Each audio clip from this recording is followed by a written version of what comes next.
Rockon, apple, anise, star anise or fennel seeds, cinnamon, bark, onion, vinegar, salt, cubes or broth. Gagawin ko ito yung mamaya ng broth. So, hiwain natin ito siya. Hiwain natin siya ng maliliit.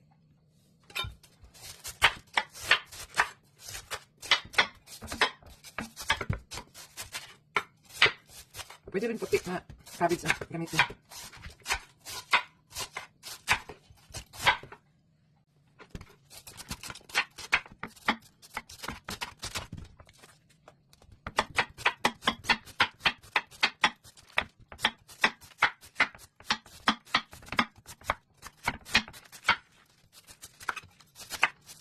So, ayun guys, wala na siya. Hugasan muna natin siya. So, ayun guys, hugasan na siya.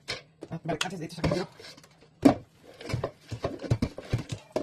Marami ha, marami. Yung mga tubig ha.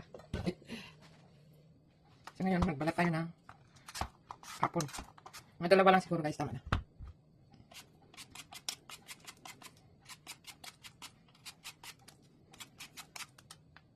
So, ayun guys, siwain natin ang apple.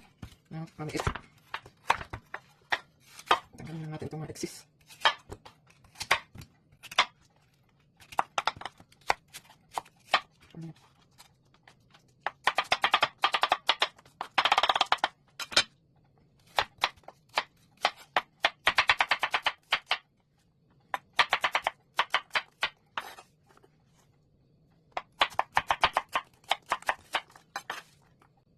So, ayun. Medyo marami na siya. Pero mas maganda, mas marami, masarap. Tapos sibuyas.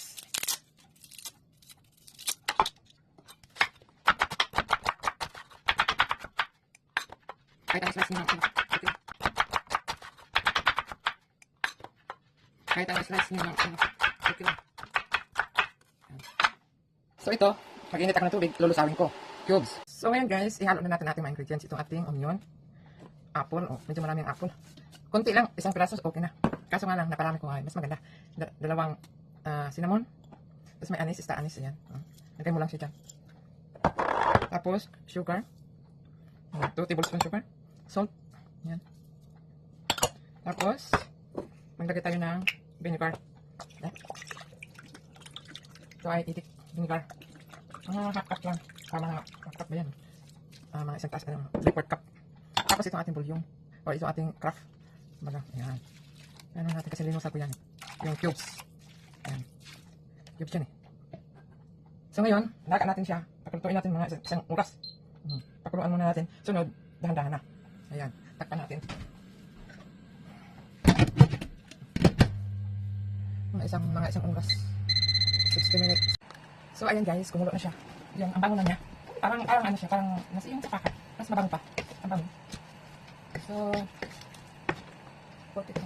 dahan-dahanan ko lang ito na apoy. So, tikman ko kung tama yung asin. Medyo kulang pa. So, dagdagan natin ang asin. Marami naman yan. Kung nakikita nyo guys, marami na tubig. Kaya, kahit kunti lang. Sabaw nyo yan. Sarap. Ako nga. So, ayun na guys. Mas maganda kasi yung pinapaluto ko talaga. Luto naman niya yan. Kaso lang, mas maganda yung naluto. Tikman ko lang. Kasi matigas ito na cold. Ayan. Kain tayo. Let's eat. So yun guys, tikman natin.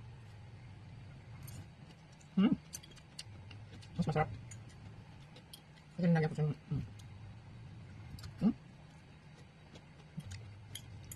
okay. So ito guys, mayroon akong solbar syrup. Nagdagan ko konti para mas lalong lumasa. Masarap naman na siya, pero konti lang.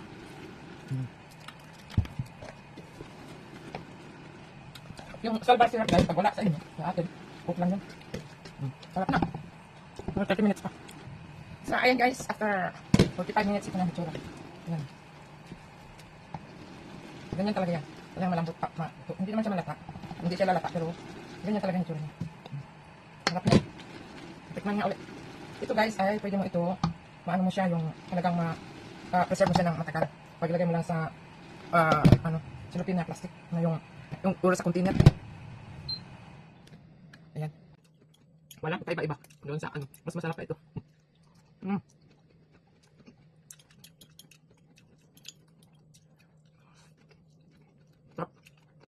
So, ayan guys. Ang aking finished product na. Ito ay kakainin nyo lang. Ayan. See?